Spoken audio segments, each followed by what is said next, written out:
सामने ख़वातीन और हज़रात, चैनल पे वापस आने का बहुत-बहुत शुक्रिया। आप सबने देखा होगा कि अमेरिका के प्रेसिडेंशियल इलेक्शंस ख़त्म हो चुके हैं और डोनाल्ड ट्रंप साहब फिर से अमेरिका के प्रेसिडेंट बनने जा रहे हैं। अब ज़ाहिर है इसके ऊपर पाकिस्तान में भी बड़ी कयास-आराइयाँ हो रही हैं कि डोनाल्ड ट्रंप के प्रेसिडेंट बनने के बाद आखिर क्या चेंजेज़ आएँगी? क्या इमरान खान साहब रिहा हो जाएँगे? क्या एक कॉल आएगी वाशिंगटन से और सब भगदड़ मच जाएगी पाकिस्तान के अंदर, पूरा निज़ाम चेंज हो जाएगा? ज़ाहिर है इसके ऊपर 2 किस्म की राय जो है आपको पाकिस्तानी मीडिया में भी नज़र आ रही है। एक तो आपको लोग ये बता रहे हैं कि डोनाल्ड ट्रंप एक बहुत बड़े फ़ाशिस्ट लीडर हैं, पॉपुलिस्ट, बहुत ही एक बुरी चीज़ है पॉपुलिस्ट लीडर होना, वो एक पॉपुलिस्ट लीडर है और वो सेक्सिस्ट हैं और एंटी इमिग्रेंट हैं और एंटी मुस्लिम हैं। तो इस वजह से जो है ना बड़ा ही बुरा हुआ है, अमेरिकन्स ने तो अपनी भी नाक कटवाई है और वो पूरी दुनिया की जो है ना निज़ाम को अब तबाह करने लगे हैं। और दूसरी तरफ आपको वो लोग जो कि पीटीआई के करीब हैं या पीटीआई के लिए एक सॉफ्ट कॉर्नर रखते हैं, वो कह रहे हैं कि यार डोनाल्ड ट्रंप ठीक है जैसा भी होगा, लेकिन अब तुम देखोगे कैसे दुनिया बदलेगी और एक कॉल आएगी वाशिंगटन से और पूरा पाकिस्तान हिलना शुरू हो जाएगा और इमरान खान साहब तो यूँ चुटकी बजा के बाहर आ जाएँगे और अब तो सब बदल जाएगा, दुनिया बेहतरीन हो जाएगी and everybody will live happily ever after. अब ज़ाहिर है इसमें बहुत सारे सवाल जन्म देते हैं कि आखिर डोनाल्ड ट्रंप साहब एक्चुअली हैं कौन? क्या उनका फ़लसफ़ा है? क्यों अमेरिकन्स ने उनको फिर से एक दफ़ा इलेक्ट कर लिया कंसिडरिंग कि हमें तो ये बताया गया था मीडिया की तरफ से और तमाम पढ़े-लिखे लोगों की तरफ से कि डोनाल्ड ट्रंप साहब से ज़्यादा बुरा आदमी तो कोई इस दुनिया में है ही नहीं। और क्या वाक़ई जब एक दफ़ा वो प्रेज़िडेंट बन जाएँगे तो पाकिस्तान में इमरान खान साहब रिहा हो जाएँगे, पाकिस्तान की सियासत पूरी बदल जाएगी और दुनिया में क्या अब तबाही होने जा रही है या हैपीली एवर आफ्टर होने जा रहा है? आइए इन तमाम सवालों का जवाब देते हैं इस वीडियो में। अच्छा, अब वीडियो स्टार्ट करने से पहले मैं आपको ऑनेस्टली बता देता हूँ, अगर आप टाइटल देख के आए हैं तो आपको इसका जवाब बहुत आसानी से नहीं मिलेगा। उसके पीछे पूरा फ़लसफ़ा मैं बयान करूँगा।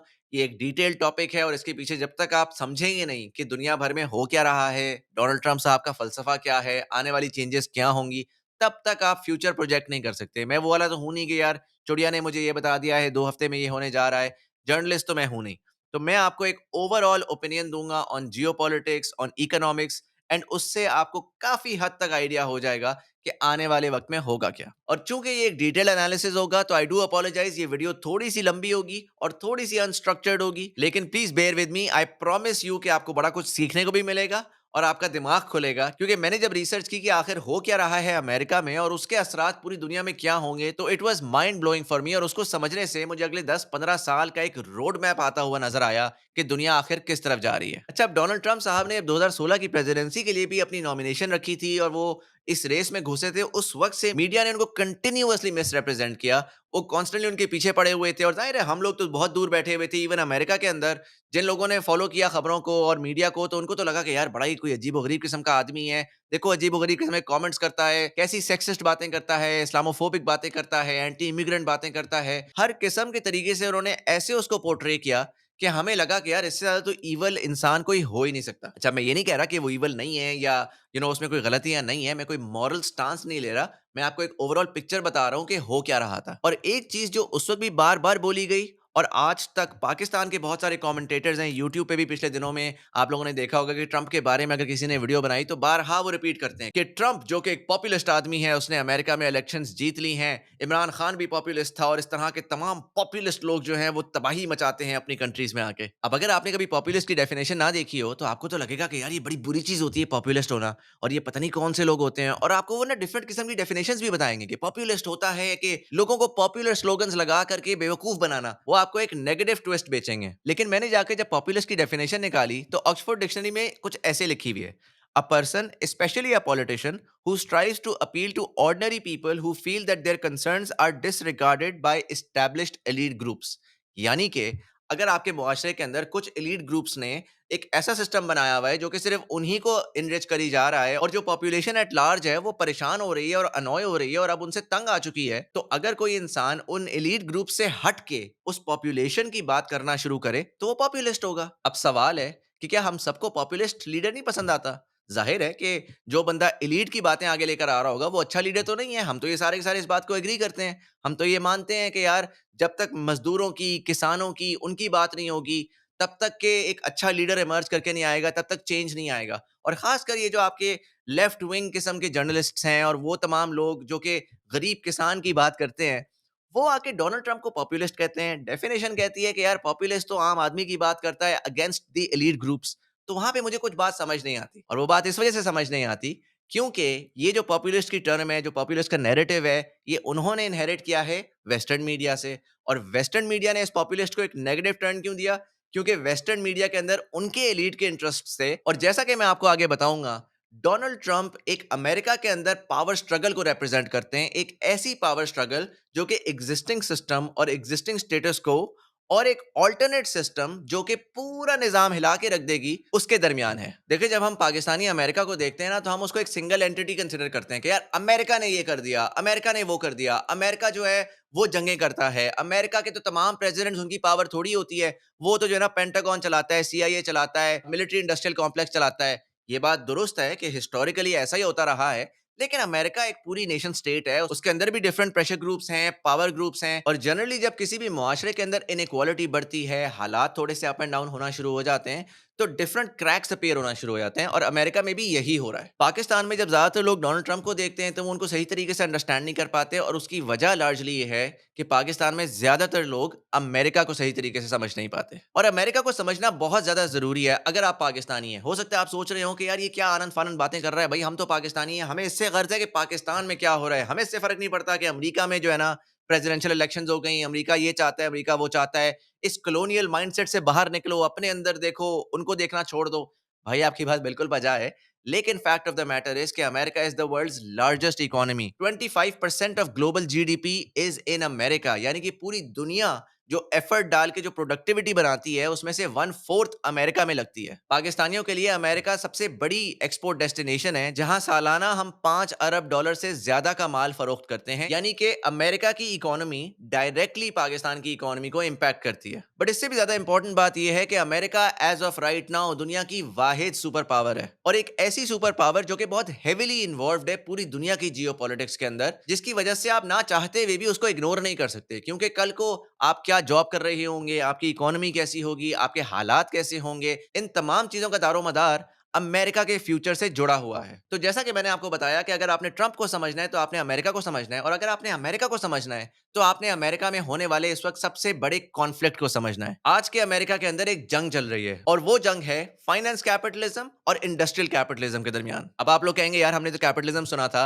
या सोशलिज्म सुना था, या कम्युनिज्म सुना था, ये क्या तुम कैपिटलिज्म की डिफरेंट एग्जाम ले आए हो? हौसला रखें, मैं आपको एक्सप्लेन कर देता हूं एग्जैक्टली ये क्या चीजें हैं। देखें, कैपिटलिज्म एक वाइडर फलसफा है, जैसा कि कम्युनिज्म है, सोशलिज्म है, लेकिन विद इन कैपिटलिज्म उसकी डिफरेंट ब्रांचेस हैं, डिफरेंट इंप्लीमेंटेशंस हैं, और जो दो सबसे पावरफुल इंप्लीमेंटेशंस हैं वो है फाइनेंस कैपिटलिज्म और इंडस्ट्रियल कैपिटलिज्म, जो कि हमने हिस्ट्री में इंप्लीमेंट होते हुए भी देखी हैं, और हमने उनके रिजल्ट्स भी देखे हैं। तो सबसे पहले डिस्कस करते हैं कि फाइनेंस कैपिटलिज्म क्या होता है। फाइनेंस कैपिटलिज्म एक ऐसा इकोनॉमिक सिस्टम है जहां पर फाइनेंशियल मार्केट्स और इंस्टीट्यूशंस एक इकोनॉमी को चलाते हैं। आपका पैसा किधर लगेगा और आपकी जो इकोनॉमिक पावर है वो कहां से ड्राइव होगी, इसका फैसला फाइनेंशियल सेक्टर करता है, ना कि इंडस्ट्रियल या प्रोडक्शन सेक्टर। इस सिस्टम में माल को मैन्युफैक्चर या उसको खरीदो फरोख्त करने के बजाय ज्यादा फोकस ये होता है कि आप कर्जा दे के, इन्वेस्टमेंट्स करके, स्टॉक ट्रेडिंग करके, रियल एस्टेट में इन्वेस्टमेंट करके इससे पैसा किस तरह बना सकते हैं। और चूंकि आपका जो फाइनेंशियल निजाम है वो डिस्कनेक्टेड होता है आपकी मेन इंडस्ट्री से, मेन जो मैन्युफैक्चरिंग है वो सारा नंबर्स पे होता है कि यार जिस तरह रियल एस्टेट है, पाकिस्तान में भी हमने देखा कि यार फाइलों पे फाइलें चल रही हैं,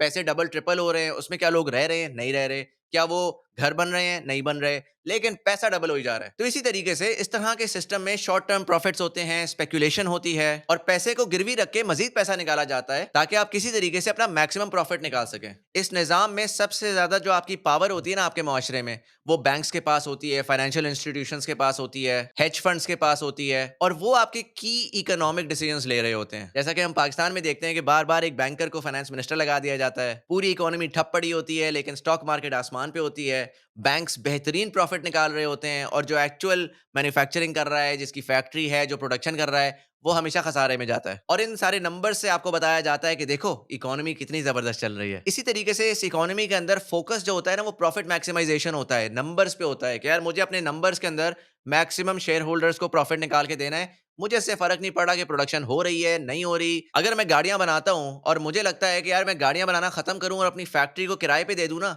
एक होटल बनाने के लिए, और उससे मुझे ज्यादा प्रॉफिट मिल रहा है, तो मैं वो भी कर लूंगा, चाहे मुझे अपना सारा काम धंधा बंद करना पड़े, क्योंकि बॉटम लाइन मेरी ये है कि यार बुक्स के अंदर मुझे मैक्सिमम प्रॉफिट चाहिए। इससे फ़र्क नहीं पड़ता कि मेरे एम्प्लॉइज़ क्या कर रहे हैं, मेरा काम कैसा जा रहा है, मुझे लॉन्ग टर्म के अंदर कोई फ़ायदा होगा, नुकसान होगा, मुझे सिर्फ़ और सिर्फ़ कैश में प्रॉफिट चाहिए। अब ये एक ऐसा निज़ाम है जो कि दुनिया में बहुत ज़्यादा पॉपुलराइज़ हुआ है 20वीं सदी के इख्तिताम से, जिसमें डिफरेंट डीरेगुलेशन हुई, ग्लोबलाइज़ेशन हुई, मार्केट्स खुली और टेक्नोलॉजी की एडवांसमेंट्स की वजह से फाइनेंशियल ट्रांज़ैक्शंस बहुत ही आसान और एफ़िशिएंट हो गई। और इसकी वजह से हमने देखना शुरू किया कि पैसे से पैसा बनना शुरू हुआ।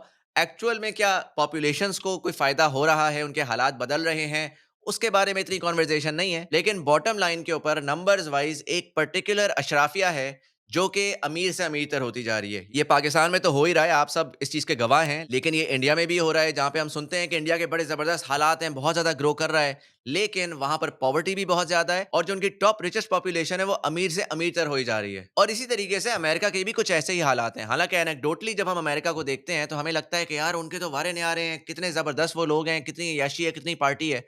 लेकिन पिछले 50-60 साल में अमेरिकन्स ने ये खुद फ़ील किया है कि उनकी क्वालिटी ऑफ लाइफ़ जो है वो कम होती जा रही है, वो अब चीज़ों को अफ़ोर्ड नहीं कर पा रहे और जहाँ पर उनके रिचेस्ट बिलियनेयर्स जो हैं वो 100 अरब, 150 अरब, 200 अरब को क्रॉस कर रहे हैं, वहाँ पर उनकी जनरल पॉपुलेशन जो है, उनके लिए अब गुज़ारा भी मुश्किल होता जा रहा है। लेकिन इस सब के अंदर वॉल स्ट्रीट जो कि अमेरिका का ग्रोथ इंजन समझा जाता है, उसके वारे न्यारे हैं, वो बेहतरीन चल रहा है। 2008 में उनकी स्पेकुलेशन ने पूरी मार्केट क्रैश की, पूरे अमेरिका के अंदर लोगों के हालात ख़राब हुए, इतने लोगों ने सुसाइड की, लोगों की सेविंग्स तबाह हो गईं। लेकिन बैंक्स जो कि उस टाइम के ऊपर कोलैप्स होने चाहिए थे, उनको गवर्नमेंट ने आके बेल आउट किया और अमीर आदमी ना सिर्फ बच गया, बल्कि वो और अमीर हो गया। अब ये जो 2008 का क्रैश था ना, उसके बाद से एक रिजेंटमेंट पैदा हुई अमेरिका के अंदर, जिसमें अमेरिकन्स ने कहा कि यार अब बस बहुत हो गया है, इस निज़ाम को बदलना है। और इसकी वजह से फाइनेंस कैपिटलिज्म के खिलाफ इंडस्ट्रियल कैपिटलिज्म मैदान में आया। अच्छा, अब ये इंडस्ट्रियल कैपिटलिज्म क्या है? देखिए, इंडस्ट्रियल कैपिटलिज्म ओजी कैपिटलिज्म है, जो कि 18वीं और 19वीं सदी की इंडस्ट्रियल रेवोल्यूशन से शुरू हुआ था। ये वो फॉर्म ऑफ कैपिटलिज्म है जिसने यूरोप को अपनी पूरी पावर दी थी, जिसके बाद उसने पूरी दुनिया को जाके कॉलोनाइज किया था। और इसकी इमरजेंस के बाद दुनिया जो है वो खेती-बाड़ी से इंडस्ट्री की तरफ गई थी और इस पे कोर फोकस प्रोडक्शन के ऊपर होता है, इकोनॉमी ऑफ स्केल के ऊपर होता है। बॉटम लाइन ये होती है कि मैं ज़्यादा से ज़्यादा प्रोड्यूस करूँ ताकि मैं उसको इवेंचुअली बेचूं और उसके एवज ज्यादा से ज्यादा चीजें लूं। इंडस्ट्रियल कैपिटलिज्म का primary focus economy of scale और मास प्रोडक्शन होता है और वो टोटल अपनी मेहनत इस चीज पे लगाते हैं कि मैं किस तरीके से अपने पूरी मैन्युफैक्चरिंग प्रोसेस को एफिशिएंट बनाऊं ताकि मेरी ओवरऑल कॉस्ट कम हो और मैं ज्यादा से ज्यादा माल कम से कम कीमत में प्रोड्यूस करूं। इसके अंदर जनरली बहुत ज्यादा लेबर इस्तेमाल होती है, यानी कि इससे बहुत ज्यादा जॉब्स क्रिएट होती हैं और इसका जो पैसा है वो जनरली मशीनरी और इंफ्रास्ट्रक्चर के ऊपर लगता है। अब जो फाइनेंस कैपिटलिस्ट है वो फाइनेंशियल एसेट के ऊपर पैसे बना रहा होता है, यानी कि वो एक ज़मीन उठाएगा, उस ज़मीन के अराउंड उसकी अच्छी-सी मार्केटिंग करेगा और कहेगा यार इसकी बहुत ज़्यादा वैल्यू है, पैसे बढ़ गए, अब वो अगले को बेचेगा। दरमियान में उसने कुछ भी नहीं किया। उसने सिर्फ़ और सिर्फ़ ज़मीन को एज़ इट इज़ रखे रहने दिया और उसकी अच्छी-सी मार्केटिंग करके अगले बंदे को एक्स्ट्रा पैसों में बेच दिया। व्हेयरएज़ जो इंडस्ट्रियल कैपिटलिस्ट है, वो अगर ज़मीन खरीदेगा तो वो उसके ऊपर सोचेगा कि यार मैं इसमें मशीनरी डालता हूँ, कुछ बंदे हायर करता हूँ, कोई माल प्रोड्यूस करता हूँ और माल को बेच के पैसे बनाता हूँ। अब मज़ेदार बात ये है कि अमेरिका का जो राइज़ हुआ था ना एज़ अ ग्लोबल पावर, वो as an industrial capitalist power हुआ था। देखिए, हमें समझना होगा कि अमेरिका इतनी पावरफुल क्यों बनी और क्यों आज तक इतनी पावरफुल है। सबसे पहले तो ये कि अमेरिका पूरी दुनिया से कटा हुआ है, यानी कि उसके ऊपर कोई हमला नहीं कर सकता, उसको मिलिटरीली आप नुकसान नहीं पहुंचा सकते। फिर उसके साथ किसी भी एक सक्सेसफुल सिविलाइजेशन को अगर ग्रो करना है तो उसके लिए कुछ रिक्वायरमेंट्स होती हैं, जैसा कि एनर्जी, फूड, वाटर। अमेरिका के पास ये तमाम चीजें इंडिजिनसली अवेलेबल हैं। जैसा कि फॉर एग्जांपल मिडिल ईस्ट में आप जाते हैं तो उनके पास तेल है, एनर्जी बहुत ज्यादा है, लेकिन उनके पास पानी नहीं है या खाना नहीं उगता। इसी तरीके से पाकिस्तान में खाना हम उगा लेते हैं, लेकिन हमारे पास एनर्जी नहीं है। तो अमेरिका की खूबसूरती ये है कि वो अपनी एनर्जी भी खुद प्रोड्यूस कर सकते हैं, वो अपना खाना भी खुद उगा सकते हैं, उनको मिलिटरीली भी कोई थ्रेटन नहीं कर सकता। और आज की तारीख में उनके पास दुनिया का बेस्ट इंटेलेक्चुअल कैपिटल और सिस्टम ऑफ गवर्नेंस एग्जिस्ट करता है। इन्हीं वजूहात की वजह से 20वीं सदी के इख्तिताम तक अमेरिका एक बहुत बड़ी पावर इमर्ज कर चुका था। उसने बहुत ज्यादा इंडस्ट्री लगा ली हुई थी और वो प्रोडक्शन में इतना आगे था कि दुनिया उससे कम्पीट ही नहीं कर सकती थी। गाड़ियां उन्होंने बनाना शुरू की, जहाज उन्होंने बनाना शुरू किए और वो खामोशी से अपना बैठा हुआ था। वो पार्टिसिपेट भी नहीं करता था दुनिया की खपों में। वो बस कहता था कि यार ट्रेड करनी है कर लो, हमारे से माल खरीदो, हमें माल बेचो, लेकिन हम माल धड़ाधड़ बनाते रहेंगे और हम माल बना के अपने तमाम लोगों को ये माल देंगे, उनका क्वालिटी ऑफ लाइफ बढ़ाएंगे। अच्छा, इसी असना में जहां पर अमेरिका एक इंडस्ट्रियल पावर हाउस बन रहा था, तो यूरोप के अंदर फाइनेंस कैपिटलिस्ट इमर्ज कर चुके हुए थे, जिन्होंने बड़े बड़े बैंक्स बना लिए हुए थे। वो यूरोप के जो ये डिफरेंट एम्पायर्स थे, इनको आपस में लड़ा लुड़ू के उनको कर्जे दे जा रहे थे। ये आप जरूर पढ़िएगा, ये मैं कॉन्स्पिरेसी थ्योरी नहीं बता रहा कि यूरोप में बैंक्स किस तरह से बने, किस पर्टिकुलर एथनिसिटी या रिलीजन के लोगों ने बनाए और किस तरीके से उन्होंने अपने आप को न्यूट्रल रखा और तमाम जंगों के अंदर उन्होंने तमाम पार्टीज को कर्जे दिए कि भैया कोई मसला नहीं है, सूद पे पैसा हमसे लो और आपस में लड़ो। अब आपने याद रखना है कि ये वो टाइम है जब दुनिया की सुपर पावर उस टाइम के ऊपर ब्रिटिश एम्पायर है, और साथ साथ इनको जो पावर चैलेंज कर रही है Dutch empire, German empire, Ottoman empire, वो ज्यादातर यूरोप के अंदर है। और उस यूरोप के अंदर फाइनेंस कैपिटलिज्म ना सिर्फ इमर्ज करता है बल्कि बहुत सक्सेसफुल हो जाता है। अच्छा, अब इस टाइम के ऊपर अमेरिका इतना डिस्कनेक्टेड होता था पूरी दुनिया से कि जब फर्स्ट वर्ल्ड वॉर हुई तो अमेरिकन प्रेसिडेंट ने एक्चुअली जाके सुलह सफाई के अंदर हेल्प किया और एक पूरी ऑर्गेनाइजेशन तश्कील देने में मदद की जिसका नाम था लीग ऑफ नेशंस, जो कि इवेंचुअली यूएन बन के आपके सामने आज नजर आती है आपको। लेकिन जब लीग ऑफ नेशंस बनी 1921 के अंदर, तो उस वक्त अमेरिका ने कहा कि यार आप लोग अपना खेलो, हमें इसमें पार्टिसिपेट नहीं करना, हम खामोशी से अपना काम कर रहे हैं, हम उधर खुश हैं। सोचें ये 100 साल पहले की बात है, एक वो अमेरिका था और एक आज अमेरिका है कि पूरी दुनिया के कहीं पे भी कुछ भी हो रहा है, कोई भी कॉन्फ्लिक्ट है तो उन्होंने अपनी टांग अड़ानी है। अब ये शिफ्ट क्यों हुआ मैं बताता हूँ।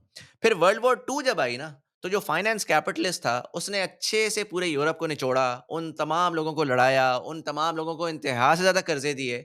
और जब कर्जे इतने ज्यादा दे दिए कि वहां पे दाल गलना बंद हो गई, तो थ्रू आउट द 40s ये तमाम फाइनेंस कैपिटलिस्ट रिलोकेट करना शुरू हो गया लंदन से न्यूयॉर्क, और उसने अपना फाइनेंशियल सेंटर बनाया न्यूयॉर्क के अंदर, जिसको आप आजकल के ज़माने में वॉल स्ट्रीट से भी जानते हैं। और यहाँ पर फिर हम देखते हैं कि अमेरिका अब एक बड़े डिफरेंट फ्लो में इमर्ज करता हुआ हमें नजर आता है। ना सिर्फ वो यूएन बनाता है, उसके अंदर एक प्राइमरी रोल भी अपनाता है, बट उसके साथ ही आईएमएफ बनाता है, वर्ल्ड बैंक बनाता है, जो कि फाइनेंशियल इंस्टीट्यूशंस हैं to create an economic system that is driven by the financial system. और साथ ही एक ब्रेटन वुड्स एग्रीमेंट होती है जिसमें यह कहा जाता है कि आइंदा से जो दुनिया की रिजर्व करेंसी होगी वो अमेरिका का डॉलर होगा। अब ये जो चेंजेस थी इसकी वजह से अमेरिका एक बहुत ही पावरफुल स्टेट के तौर पे पूरी दुनिया में इमर्ज करता है। जाहिर है अब उनका डॉलर रिजर्व करेंसी है। दुनिया के किसी भी मुल्क ने अगर ट्रेड करनी है, कुछ भी करना है, तो फॉरेन करेंसी सबसे पहले वो यूएस डॉलर खरीदेगा, जिसका मतलब ये हुआ कि अमेरिका के प्रिंटेड डॉलर्स अब पूरी दुनिया में चल सकते हैं। वो पूरी दुनिया में कुछ भी जाके खरीद सकता है अपना डॉलर देके। कंपेयर करें इसको किसी दूसरी चीज से, आप रुपया लेकर जाते हैं किसी और कंट्री के अंदर तो वो देखेगा, वो कहेगा यार ये कौन सी कंट्री का नोट है, मुझे तो ना इसकी वैल्यू पता है ना इंटरेस्ट है, वो आपके मुंह पे वापस मारेगा।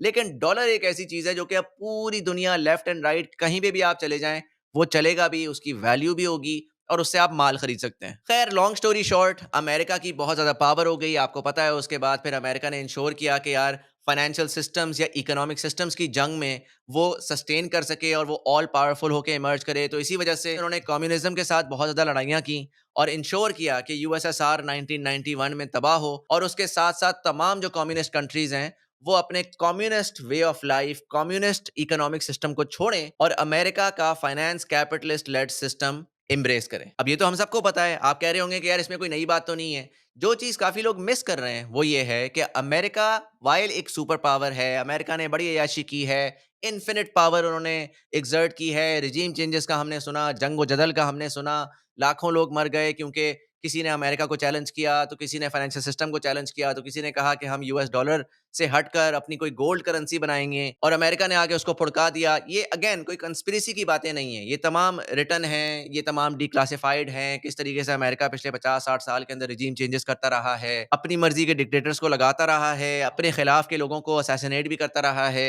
हटाता भी रहा है। जाहिर है वो एक सुपर पावर थी और उनका जो निज़ाम है वो निज़ाम चलता ही ऐसे है कि पूरी दुनिया उनके निज़ाम को फॉलो करेगी, उनके डॉलर को मानेगी, तो अमेरिका जो है वो अपनी अय्याशी बरकरार रख सकता है, उसका बंदा अमीर रह सकता है, and so on and so fourth. लेकिन आज के हालात बड़े फर्क हैं। अमेरिका के ऊपर 35 ट्रिलियन डॉलर्स का डेट है। अमेरिका की इकोनॉमी इतना तेजी से ग्रो नहीं कर पा रही जिस तरह से कंपेरेबली अगर इंडिया की इकोनॉमी को देखें या चाइना की इकोनॉमी को देखें। और सबसे इंटरेस्टिंग बात कि अमेरिका कंटिन्यूअसली पिछले 30 सालों से इंपोर्ट बहुत कुछ कर रहा है और एक्सपोर्ट बहुत कम कर रहा है। यानी कि वो कंज्यूम बहुत ज्यादा करते हैं और सब मिल मिला के मेहनत मुशक्कत करके बनाते नहीं है इतना ज्यादा माल। अब ये वही प्रॉब्लम है जो हमने पाकिस्तान में भी देखी है कि यार हम अय्याशी करने के लिए इंपोर्ट तो बहुत माल कर लेते हैं लेकिन हम एक्सपोर्ट नहीं कर पाते। लेकिन पाकिस्तान में जब हम ऐसे करते हैं तो हमारे हालात खराब होते हैं, इकोनॉमी खराब होती है, हमें जो है ना महंगाई करनी पड़ती है, इन्फ्लेशन आती है, हमें आईएमएफ आके बोलता है कि यार तुम लोग अपने आप को सही मैनेज नहीं कर रहे। तो क्या वजह है कि जब अमेरिका भी यही कर रहा है तो उसको तो कोई कुछ नहीं बोल रहा। देखिए अमेरिका के अंदर ना जो फाइनेंस कैपिटलिस्ट का मॉडल है वो एक कंज्यूमर लेड मॉडल है। यानी कि आप एक बाबू बन के बैठ गए हो टॉप पे और आपने पूरी दुनिया को कहा है कि यार देखो जो मेरा निजाम है ना वही निजाम चलेगा,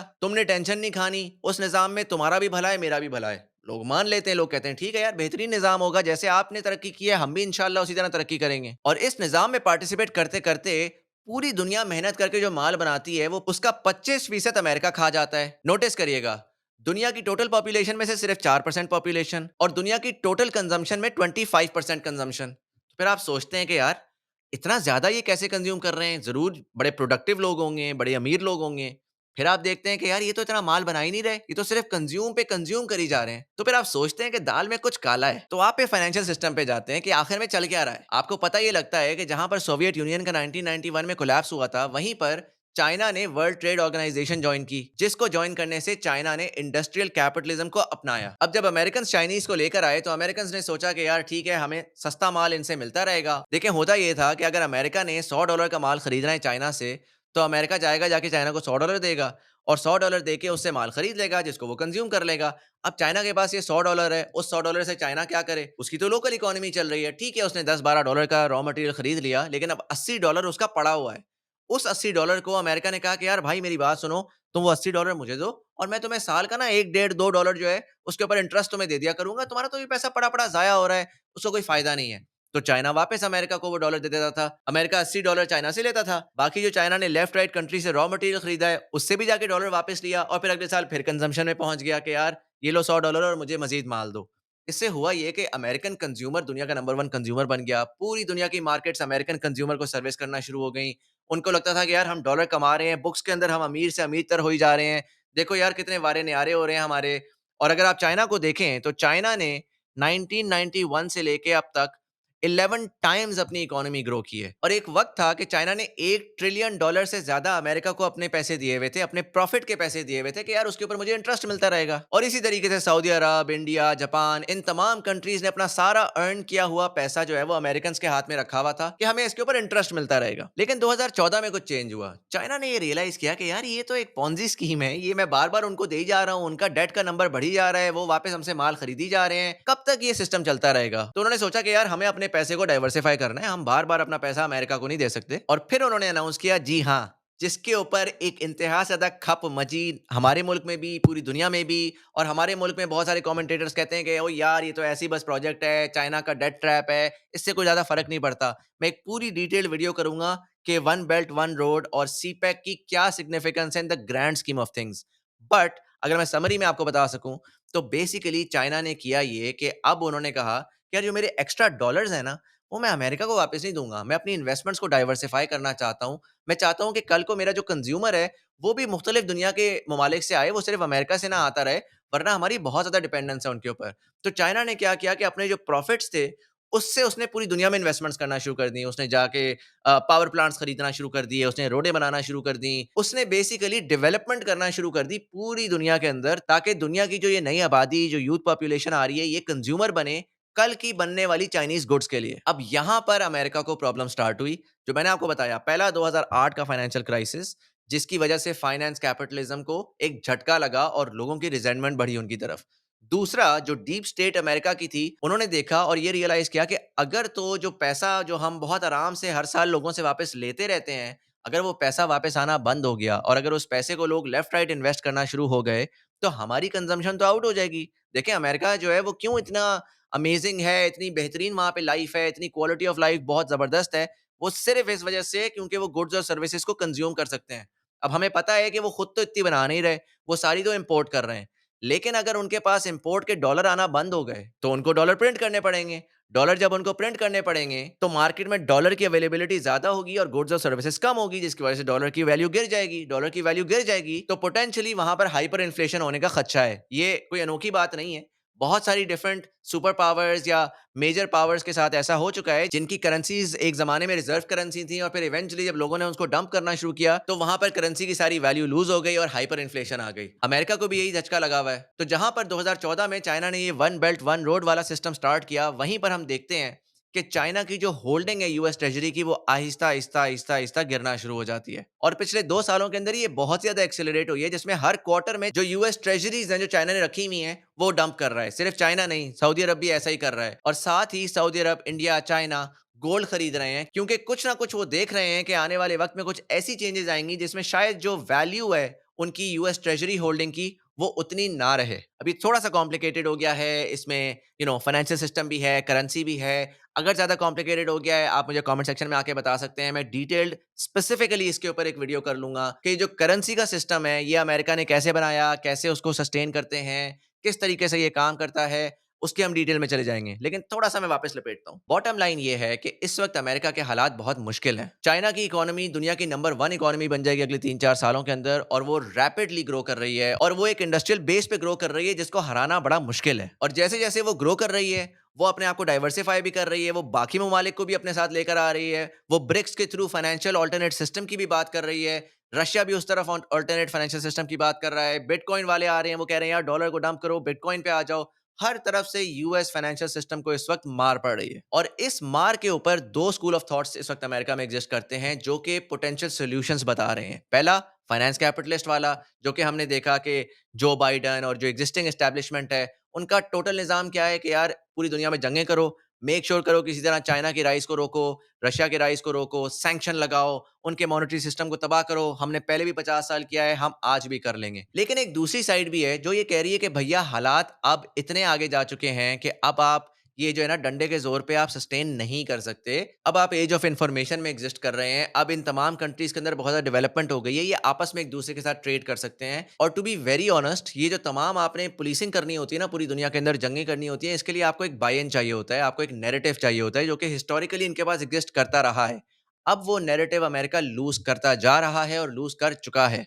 तो ये दूसरी साइड ये कह रही है कि अगर आप इसी पाथ पे रहे, तो जब फिर आपका क्रैश आएगा ना, वो इतना गंदा होगा कि आप ज़लील होके रह जाएँगे, हाइपर इन्फ्लेशन हो जाएगी, पूरा निज़ाम धर्म-भरम हो जाएगा, आपके लिए सस्टेन करना और रिकवर करना मुश्किल होगा। तो बेहतर ये है कि इस चीज़ को अंडरस्टैंड कर लो कि यार हमने ज़रूरत से ज़्यादा छलांगें लगा ली थी, हमने ओवर प्ले कर लिया था अपना हाथ। इस वक़्त हमें थोड़ा-सा रिट्रीट करने की ज़रूरत है। थोड़ा-सा अगर हमारी पावर डिमिनिश होती है, कोई मसला नहीं है, लेकिन हम अमेरिका हैं, हमें कोई मिलिटरीली नहीं हरा सकता, हमारे पास एनर्जी अपनी है, हमारे पास ह्यूमन कैपिटल बेहतरीन है, हमारे पास फूड हमारा अपना है।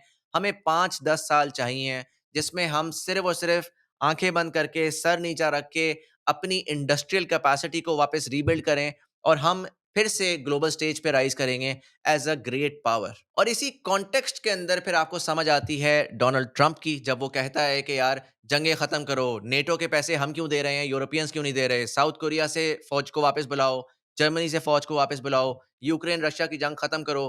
क्योंकि इससे पहले फाइनेंस कैपिटलिस्ट जो है, उसने एक बड़ा खूबसूरत सा फ़नल बनाया हुआ था कि यार दुनिया में एक जंग कराओ, जंग करा करके अमेरिका का पैसा बहुत सारा जो कि टैक्स से इकट्ठा होता है, उस पैसे को मिलिट्री को दे दो, मिलिट्री के इंडस्ट्रियल कॉम्प्लेक्स को दे दो। उनको कहो यार हमें जो है ना वो जंग करनी है, उसके लिए जहाज़ और मिसाइलें और वो भी बाय द वे मुँह बोली प्राइस के ऊपर, क्योंकि कोई आम आदमी तो नहीं उससे कम्पीट कर सकता ना, 4, 6, 8 कंपनियाँ हैं। अगर वो एक मिसाइल है $5 मिलियन की है, तो अब आपको क्या पता कि वो $5 मिलियन की वर्थ है उसकी या $50,000 की वर्थ है। तो इट्स द ग्रेटेस्ट वे कि आप अमेरिका को कर्ज़े में डाली जाओ और आप वो सारा का सारा पैसा प्राइवेट लोगों को ट्रांसफ़र करते रहो, जिन लोगों की उन कंपनीज़ की ओनरशिप है, जो कि उन दरमियान में डीलें करवा रहे हैं। अगेन मैं इसमें कोरिलेशन ड्रॉ करूँगा, यूरोप में भी एग्ज़ैक्टली ऐसा ही हुआ था। अमेरिका को फाइनेंस कैपिटलिस्ट, जिसको ये डोनाल्ड ट्रंप और ये वाले सारे लोग ग्लोबलिस्ट कहते हैं और न्यू वर्ल्ड ऑर्डर वाले लोग कहते हैं, तो वो ज़ाहिर है एक बड़े कंस्पिरेसी थियरी स्टाइल बोल रहे हैं, बट एक्चुअल में जो निज़ाम है वो ये है कि यार एक छोटी-सी एलीट है, उन्होंने एक एक्सट्रैक्टिव मैकेनिज्म बनाया हुआ है जिसकी वजह से इनइक्वालिटी बढ़ रही है और उस इनइक्वालिटी की वजह से एक आपको काउंटर नैरेटिव आया जो कि डोनाल्ड ट्रंप की शक्ल में आया और डोनाल्ड ट्रंप अब ये कह रहा है कि यार हमें जो है ना वो सारा का सारा अपना जो पैसा है जो कि बाहर जा रहा है, जो मिलिट्री को जा रहा है for no reason at all, जो कि बाहर जंगों में जा रहा है for no reason at all, वो हमने अमेरिका के अंदर लगाना है। अब ये 2016 से 20 में भी उसने यही बात बोली थी, लेकिन बहुत सारे लोगों को समझ नहीं आई थी। इसी वजह से जब आप इस दफा देखते हैं तो आपको नजर आता है कि बहुत सारा इंडस्ट्रियलिस्ट अब ट्रंप को सपोर्ट करना शुरू हो गया है। जब आप इलॉन मस्क को देखते हैं कि ये क्यों इतना ज़्यादा ट्रंप के पीछे चल रहा है, तो आपको इसके पीछे एक फ़लसफ़ा समझना चाहिए। देखिए इलॉन मस्क ने कुछ पिछले दिनों रोबोट्स निकाले थे, आप लोगों ने देखे होंगे, उसने अनाउंस किए थे। उसमें पहली बात उसने ये की थी कि सबसे पहले ये रोबोट्स फैक्ट्रियों में जाएँगे। मकसद उसका क्या है? वो ये कह रहा है कि यार चाइना जो है ना, वो अपनी प्रोडक्शन इतनी बढ़ा चुका है, हम उससे कम्पीट ही नहीं कर सकते। अगर हमने कम्पीट करना है तो हमारा जो बंदा है उसकी इतनी ज़्यादा तनख्वाह होती है, वो बंदा कम तनख्वाह में काम करने के लिए रेडी नहीं है, क्योंकि उसके स्टाइल अब ऐसे हैं कि वो कहता है कि यार मुझे एटलीस्ट इतने पैसे चाहिए ताकि मैं ऐसा स्टैंडर्ड ऑफ लिविंग को चला सकूँ। तो अगर अमेरिका ने अपनी प्रोडक्शन बढ़ानी है इंडस्ट्रियल कैपिटलिज्म के अंदर, तो उसने कॉस्ट ऑफ ह्यूमन लेबर को रिड्यूस करना है। तो इलॉन मस्क ये कह रहा है कि यार ज़्यादा से ज़्यादा चीज़ें जो हम चाइना से या दुनिया में बाकी जगहों से मंगवाते हैं, वो हम अमेरिका में बनाना शुरू कर देते हैं और जो कॉस्ट का डिफरेंस है वो सिर्फ़ और सिर्फ़ ह्यूमन लेबर का है। तो अगर हम उस ह्यूमन लेबर को ऑटोमेट कर दें थ्रू रोबोट्स, तो फिर तो मसला ही खत्म हो गया।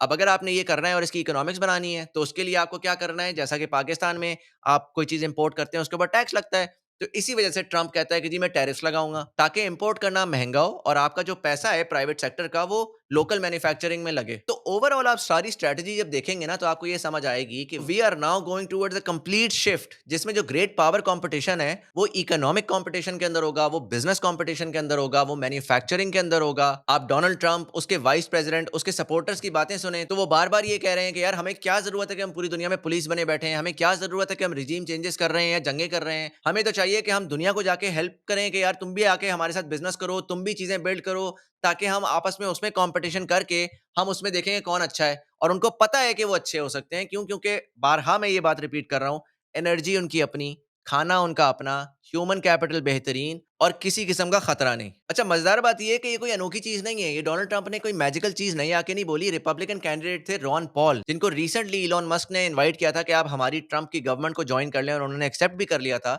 वो रिपब्लिकन कैंडिडेट थे 2012 की प्रेसिडेंशियल इलेक्शन के अंदर, और उनकी भी तमाम यही बातें थी। वो उस टाइम के ऊपर भी यही बातें कर रहे थे कि यार हमें ये जो है ना जंगों से हटना है, हमने इंडस्ट्रियल कैपेसिटी को वापस बिल्ड करना है। चाइना जो है वो हमें आउट कम्पीट कर रहा है, और उस टाइम के ऊपर जो उनकी अशराफिया थी, उनकी याशी चल रही थी, वो कह रहे थे यार क्या पागल लोग हैं, पागलों वाली बातें कर रहे हैं। लेकिन इवेंचुअली हमने देखा कि इकोनॉमिक्स जो है ना वो हमेशा सबसे पावरफुल चीज होती है। आप सियासत के साथ जो करना है कर लें, आप मीडिया को कंट्रोल कर लें, आप दुनिया की आगे पीछे की तमाम चीजों को कंट्रोल भी कर लें, हैक भी कर लें, लेकिन economics is what drives results. तो इस पॉइंट के ऊपर डोनाल्ड ट्रंप साहब जो हैं वो अमेरिका के प्रेसिडेंट बन चुके हैं, और वो एक नया फ्यूचर प्रॉमिस कर रहे हैं। एक ऐसा फ्यूचर जो कि less conflicts, less geopolitics, less games, less regime changes. हाँ, मैं ये मानता हूं कि वो एक बड़ा एग्रेसिव किस्म का इंडिविजुअल, एक बड़ा एक्सेंट्रिक किस्म का इंडिविजुअल है। एक ऐसा इंडिविजुअल है जो कि रियल है, ऑनेस्ट है। अगर वो रेसिस्ट है तो वो अपनी रेसिज्म दिखा देगा। वो बाकियों की तरह नहीं है जो कि जो है ना मीसने तरीके से जाते हैं। वो ओबामा की तरह कि यार देखो peace loving, yes we can, हम जो है ना लव एंड ह्यूमैनिटी चलाते हैं। लेकिन अमेरिका की हिस्ट्री के सबसे ज्यादा बॉम्ब्स उसने गिराए, जंगों पे जंगें उसने शुरू की। तो डोनाल्ड ट्रंप जो है ना वो जैसा है वैसा वो आपके सामने नजर आता है। मैं अगेन उसकी तारीफ नहीं कर रहा, मैं आपको सिर्फ बता रहा हूँ कि किस स्ट्रैटेजी से वो आ रहा है और किस निजाम की तरफ वो पॉइंट कर रहा है। और फिर आप खुद डिसाइड कर सकते हैं कि आपको पर्सनली कौन सा निजाम पसंद है। आपको ये निजाम पसंद है जो फाइनेंस कैपिटलिज्म वाला है, या आपको एक इंडस्ट्रियल कैपिटलिज्म वाला निजाम बेहतर समझ आता है कि यार हमें प्रोडक्शन की तरफ जाना चाहिए, हमें ज्यादा से ज्यादा optimisation of business, optimisation of industry की तरफ जाना चाहिए, जहां पर ज्यादा जॉब्स के मौके हों, इकोनॉमिक कंपटीशन हो rather than military competition. But खैर, जब आपको ये बात समझ आती है कि यार अमेरिका का जो निजाम था टॉप डाउन, के यार ऊपर एक फाइनेंस कैपिटलिस्ट थे जिन्होंने पूरी दुनिया के डिफरेंट डिफरेंट नोड्स को कंट्रोल करना था, उनसे उनके साथ सियासत खेलनी थी, उनको मेक श्योर करना था कि वो उनके साथ चल सकें, उनके डॉलर के निज़ाम के साथ चल सकें, उनके आईएमएफ के साथ चल सकें। वहाँ पर एक बंदा आ गया और वो कह रहा है मैं इस सबको कटा दूँगा, और जब मैं इसको कटाऊँगा तो हमारी पावर डिमिनिश होगी। वो मानता है ये बात, वो एक्नॉलेज करता है ये बात, लेकिन वो कहता है कोई प्रॉब्लम नहीं है, मुझे उससे गर्ज़ ही नहीं है।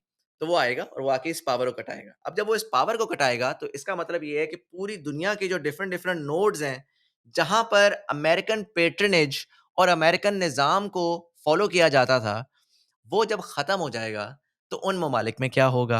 क्योंकि ये सिर्फ़ अमेरिका में नहीं होता, अमेरिका का जो फाइनेंस कैपिटलिज़्म है, वो पूरी दुनिया में इम्प्लीमेंट होता है। कहाँ-कहाँ वो नहीं होता? रशिया में नहीं होता, नॉर्थ कोरिया में नहीं होता, ईरान में नहीं होता, चाइना में नहीं होता, तमाम उन ममालिक में नहीं होता, जिनसे अमेरिका को मसला है, और इसी वजह से मसला था। बाकी तमाम ममालिक, जैसा कि हमारा मुल्क है, उसमें भी वही सिस्टम है, जो आपने आज तक देखा है कि यार कोई सीधा-साधा काम करो, कोई जेन्युइन प्रोडक्टिव काम करो, तो आपको उसकी कोई बिज़नेस केस ही एग्ज़िस्ट नहीं करता, उसका फ़ायदा ही नहीं है।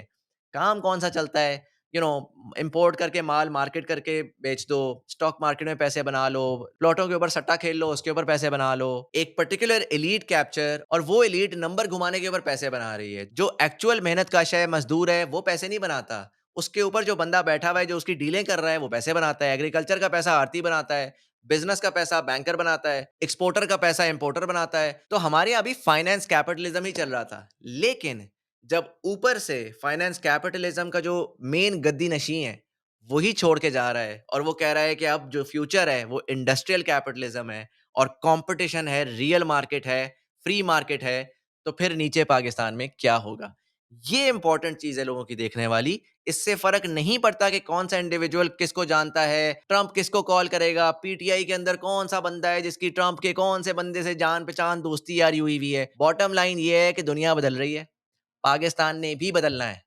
अब जो हमारे बड़े हैं, चाहे वो इमरान खान साहब हों, चाहे नवाज़ शरीफ साहब हों, चाहे ज़रदारी साहब हों, चाहे वो हमारे रावलपिंडी वाले बड़े भाई हों, या तो वो इस बात को समझेंगे कि फाइनेंस कैपिटलिज़्म मैं बार-बार बोल रहा हूँ क्योंकि जो कुछ स्मार्ट लोग ऐसे हैं, जिनके मुझे कभी-कभार मैसेजेस आते हैं जब मैं थोड़ा-सा लेफ्ट राइट होता हूँ, तो वो सुन रहे होंगे। तो मैं उन्हीं को बोल रहा हूँ कि यार आप फाइनेंस कैपिटलिज़्म और इंडस्ट्रियल कैपिटलिज़्म को थोड़ा-सा स्टडी करें और फिर देखेंगे किस तरीके से अमेरिका फाइनेंस कैपिटलिज़्म से इंडस्ट्रियल कैपिटलिज़्म में जा रहा है और फिर देखेंगे आपने मुल्क जो है वो किस तरीके से फाइनेंस कैपिटलिस्ट को दिया हुआ है और उसके हाथ में और हमेशा आप उस बैंकर को बुलाते हैं और उस इन्वेस्टर को बुलाते हैं और हेज फंड मैनेजर को बुलाते हैं कि वो आपको प्रेजेंटेशन दे कि पाकिस्तान का फ्यूचर कैसे निकलेगा और आईएमएफ आपको आके बताता है कि पाकिस्तान का फ्यूचर कैसे निकलेगा। आपका बिजनेसमैन तो नहीं बताता, आपका एक्सपोर्टर तो नहीं बताता। तो शायद अब वो निज़ाम चूँकि ख़त्म हो रहा है, तो अब आपको कंसेशंस देने पड़ेंगे।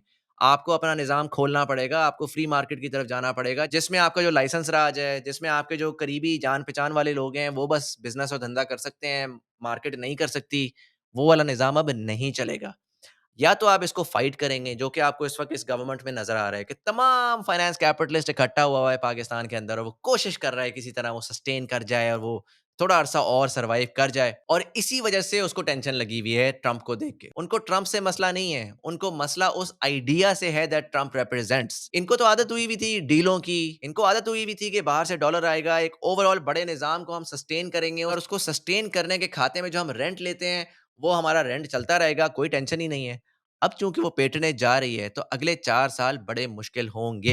एग्ज़ैक्टली वो किस तरह से कल्मिनेट करते हैं, वो मुझे भी नहीं पता, वो हम भी देखेंगे, आप भी देखेंगे। लेकिन ट्रंप के आने की वजह से सिर्फ़ और सिर्फ़ पॉलिटिकली सिस्टम्स नहीं चेंज होंगे, पॉलिटिकल इकोनॉमी आपकी कंप्लीटली चेंज होगी, जियोपॉलिटिक्स पूरी रीजन की चेंज होगी, हमारी दोस्ती यारियाँ किसके साथ हैं, किसके साथ नहीं हैं, वो चेंज होंगी और पर्सनली हमारी जो ज़िंदगियाँ हैं अगले 10 सालों के अंदर और हम क्या एस्पायर करते हैं, क्या हम करना चाहते हैं, वो सब कुछ मेरे हिसाब से कंप्लीटली बदल जाएगा अगले 2 से 4 सालों के अंदर। बट यहाँ पर मैं इसको ख़त्म करता हूँ, बड़ी डिटेल थी, फ्री फ्लो थी, मुझे नहीं पता आप लोगों को समझ आई है, नहीं समझ आई। अगर समझ आई है, तो भैया के नीचे कमेंट सेक्शन में बताएँ, अगर नहीं समझ आई, तो बराए करम प्यार से आके मुझे बताएँ कि क्या समझ नहीं आया या कोई आपको थॉट काउंटर लगती है, तो मुझे बता दें। ज़ाहिर है 1 घंटे के अंदर या 40 मिनट के अंदर मैं मैक्सिमम डिटेल जो मैं बता सकता था, वो मैंने बता दी है। ज़ाहिर है इसमें बहुत ज़्यादा नुआंस है, ये 1.5 साल की मेरी रिसर्च है। ये लिटरली कोई तकरीबन 150-200 पेजेज़ मैंने इसके लिखे हुए हैं, जिसमें से मैंने एक समरी आपको बताने की कोशिश की है। तो अगर आपको कोई कन्फ्यूज़न है किसी चीज़ के अंदर, तो मुझे गालियाँ ना दीजिएगा कि वो ये क्या पागलों वाली बातें कर रहा है। उसको पॉइंट आउट करें और मैं उसके ऊपर डिटेल में मज़ीद वीडियो कर लूँगा। एक चीज़ मैं जनरली एक एक एक मैं इंटरनेट के ऊपर आर्काइवल छोटा-सा चुटकुला छोड़ के जाना चाहता हूँ। लोगों के बड़े थॉट्स हैं, बड़ी फीलिंग्स हैं। मुझे ये लगता है कि चूँकि ट्रंप साहब जो हैं वो रिट्रीट करने लगे हैं in terms of American power and American economic might, तो ट्रंप के आने से या तो फ़ौरन पहले या ट्रंप के आने के 6 महीने के अंदर मुझे लगता है कि यूएस स्टॉक मार्केट क्रैश करेगी और यूएस इकोनॉमी एक रिसेशन की तरफ जाएगी। जेनेरिक बात मैंने कर दी है। लेट्स सी कि टाइम क्या होता है, मैं बाद में इसको वो करूँगा। ये दोनों चीज़ें याद रखिएगा। यूएस स्टॉक मार्केट क्रैश करेगी बहुत गंदे तरीके से और यूएस इकोनॉमी एक रिसेशन की तरफ जाएगी। ये 2 चीज़ें मुझे होती हुई नज़र आ रही हैं ट्रंप के आने के फ़ौरन बाद या शायद थोड़ा-सा उससे पहले। मीनव्हाइल जो पाकिस्तान के अंदर अगर मैं मैक्रो की बात करूँ, लॉन्ग टर्म डायरेक्शन की बात करूँ, तो इमरान खान साहब वापस आएँगे, निकलेंगे। इमरान खान साहब प्राइम मिनिस्टर भी बनेंगे। अब वो एक क्वेश्चन मार्क है, हो सकता है वो बनना ही ना चाहें, लेकिन वो पावर में ज़रूर आएँगे, चाहे वो डायरेक्टली प्राइम मिनिस्टर बनकर आएँ या चाहे वो किसी और अरेंजमेंट के थ्रू आएँ। ट्रंप साहब के आने से पहले तक जो खान साहब और दूसरी साइड थी, उसमें दूसरी साइड जो थी ना, वो खान साहब को एक डील ऑफ़र कर रही थी कि यार ये डील ले लें और आपकी ज़िंदगी आसान हो जाएगी। मुझे अब ये लगता है कि अब कुछ महीनों बाद खान साहब एक डील ऑफ़र करेंगे अब दूसरी साइड को, जो कि मैंने पहले भी अपनी एक वीडियो में बोला था तकरीबन साल 1 पहले और उसमें मैंने प्रोजेक्ट किया था कि मुझे क्या लग रहा है आने वाले वक़्त में क्या होगा पॉलिटिकली। 90% अभी तक वही हुआ है क्योंकि डेटा जो है वो बड़ी खूबसूरत चीज़ है। बट नॉनदलेस मैं इसको थोड़ा-सा आगे लेकर जा रहा हूँ और मैं कह रहा हूँ कि अब खान साहब एक डील ऑफ़र करेंगे चंद महीनों में और इस बार जो है वो पहले ये था कि वो इन साहब की फेस सेविंग के लिए डील होनी थी, अब वो इन साहब या इस क्राउड की एग्ज़िट स्ट्रैटेजी के लिए एक डील ऑफ़र होगी। हम अगेन मुझे गालियाँ ना दीजिएगा। मैं एक सिर्फ़ एनालिसिस पेश कर रहा हूँ आप लोगों को। 6 महीने बाद इंटरनेट भी है, ये वीडियो भी है, हम देख लेंगे उसको। मसला अनफॉर्च्यूनेटली ये है, मैं बड़ा खुले में अब बोल देता हूँ क्योंकि मुझे इतना गैसलाइट किया गया है पिछले 2 ढाई सालों के अंदर by our left wing liberal पढ़े-लिखे इंटेलेक्चुअल क्लास यूथिया बोल-बोल के कि किसी ने भी अगर आपको आके ये बताने की कोशिश की कि सर आप शायद गलत डायरेक्शन में चल रहे हैं, आपको शायद समझ नहीं आ रही कि क्या हो रहा है, आपको ग्रास रूट लेवल की चीज़ों को बताने की कोशिश की, तो आपने कहा ये उसका सपोर्टर है, आपने कहा ये खान का सपोर्टर है, आपने कहा ये यूथिया है। ये क्यों इमरान खान वाले टॉकिंग पॉइंट्स हम तक पहुँचा रहा है? सर इमरान खान वाले टॉकिंग पॉइंट्स इस वजह से पहुँचा रहा था क्योंकि कौम के वो टॉकिंग पॉइंट्स थे और वो कौम के टॉकिंग पॉइंट्स सिर्फ़ पाकिस्तानी कौम के टॉकिंग पॉइंट्स नहीं थे, वो एक वाइडर पर्सपेक्टिव था दुनिया भर के लोगों का। जैसा कि आपने ट्रंप के होते हुए देखा, बड़े सारे हमारे पाकिस्तान की इंटेलेक्चुअल क्लास थी, जो कि कह रही थी कि भैया ट्रंप तो खत्म शद, कमाला हैरिस ही आएगी, ऑफ कोर्स कमाला हैरिस आएगी। और फिर दे वर शॉक्ड बिकॉज़ वो सीएनएन और बीबीसी देख रहे थे और आज तक वो इंटेलेक्चुअल कोलोनियलिज़्म से बाहर नहीं आए। जिसके अंदर अमेरिका की स्टेटस को जैसे हमारी स्टेटस को है, वो हमारा सिस्टम कंट्रोल करती है, हमारा मीडिया कंट्रोल करती है। तो आपको क्या वाक़ई लगता है कि दुनिया की सबसे बड़ी सुपर पावर का मीडिया कंट्रोल नहीं होता? ऑफ कोर्स होता है। इसमें कोई अजीब बात नहीं है। ये सिस्टम्स ऐसे ही काम करते हैं, हमारा भी सिस्टम ऐसे ही काम करता है, पूरी दुनिया का सिस्टम ऐसे ही काम करता है। इसके ऊपर मैं ये नहीं कहूँगा कि कंस्पिरेसी थ्योरी देखो क्या सीन है, कितनी बुरी चीज़ है। स्मार्ट आदमी सिर्फ़ इस बात को समझेगा, अंडरस्टैंड करेगा और अपना तज्ज़िया उसकी बेसिस के ऊपर बिल्ड करेगा, आँखें बंद करके ज़िंदगी नहीं जिएगा। बट नॉनदलेस आखिरी बात मैं ये कहूँगा क्योंकि पाकिस्तानियों ने ये वीडियो इस वजह से खोली थी बिकॉज़ उनको अपने लोकल पॉलिटिकल प्रॉब्लम से गर्ज़ है और वो उस पे बड़े परेशान हैं, बड़े होपलेस हैं। देखिए, मैं खुद भी देख रहा हूँ कि पाकिस्तान में क्या हो रहा है और पाकिस्तान में इस वक़्त जो होपलेसनेस है, वो मज़ीद से मज़ीद बढ़ती जा रही है। बहुत सारी डिफरेंट अमेंडमेंट्स आ गई हैं, बहुत सारी पावर के ऊपर बिल्कुल एब्सोल्यूट कब्ज़ा हो गया हुआ है और मेरे इर्द-गिर्द जो दोस्त यार हैं, वो मुझे मैसेज कर रहे हैं, वो कह रहे हैं कि यार, ये तो खत्म हो गया है, पाकिस्तान में डेमोक्रेसी भी खत्म हो गई है, पाकिस्तान में निज़ाम भी खत्म हो गया है, पाकिस्तान में तबाही की तरफ हम जा रहे हैं। तो मेरी 2 सेंट्स ये हैं कि पाकिस्तान में जो नेगेटिव सेंटिमेंट है ना, जो एब्सोल्यूट पावर था, वो 18 नवंबर उसका आखिरी दिन है और उसके बाद से वो डिक्लाइन की तरफ जाएगी। कितनी स्पीड से वो जाती है, वो देखने को है, लेकिन ये सस्टेन नहीं करेगी। मैं मज़ीद इसके ऊपर नहीं जाना चाहता, हालात ऐसे हैं कि अनफॉर्च्यूनेटली बड़े इमोशनल लोग हैं। वो जो है ना, परेशान हो जाते हैं, कॉलें मिला देते हैं, टेक्स्ट कर देते हैं। तो फ़ायदा नहीं है। 2 ढाई 3 महीने की गेम है। उसके बाद फिर हम भी आराम से बोल लेंगे, हम मार्केट में और भी बड़े सारे लोग बोल रहे होंगे, बड़ी सारी कहानियाँ आ जाएँगी। तो हम भी उस टाइम के ऊपर अपनी कहानियाँ और अपने एनालिसिस सामने ले आएँगे। नॉनदलेस यहाँ पर मैं इस वीडियो को ख़त्म करता हूँ। ये थी जी मेरा तज्ज़िया, मेरा ओपिनियन, मेरा analysis of Donald Trump and exactly America में क्या हो रहा है, दुनिया में क्या हो रहा है और पाकिस्तान में आने वाले वक़्त में क्या होगा। बट ख़ैर आप देख रहे थे दिल की बात। अगर आपको ये एपिसोड पसंद आई हो तो बराए करम लाइक ज़रूर कर दिया करें। उससे हमारी वीडियो ज़्यादा लोगों तक भी पहुँचती है, हमें थोड़ा सेल्फ एस्टीम का बूस्ट भी मिलता है। और साथ ही अगर आपने चैनल को सब्सक्राइब नहीं किया तो सर अब हम डेली की वीडियोज़ बना रहे हैं, हम जियोपॉलिटिक्स को भी देख रहे हैं, हम आपके करियर को सँवारने की बहुत सारी टिप्स भी दे रहे हैं। Overall as a professional, as a educated, intellectual, smart individual जिसने अपनी ज़िंदगी को बेहतर करना है, away from the noise of politics and खप, उसके बारे में हम बहुत सारा कंटेंट लेकर आ रहे हैं। तो बराए करम वीडियो को सब्सक्राइब ज़रूर कर दीजिएगा और अगर आपको लगता है कि आपके किसी दोस्त को इस वीडियो को देखने से फ़ायदा मिलेगा, तो उससे ज़रूर ये वीडियो शेयर करें। बट खैर मेरा नाम सैयद मुज़म्मिल हसन ज़ैदी है। आप देख रहे थे दिल की बात। देखने का बहुत-बहुत शुक्रिया और मैं मिलता हूँ आपसे अगली वीडियो में।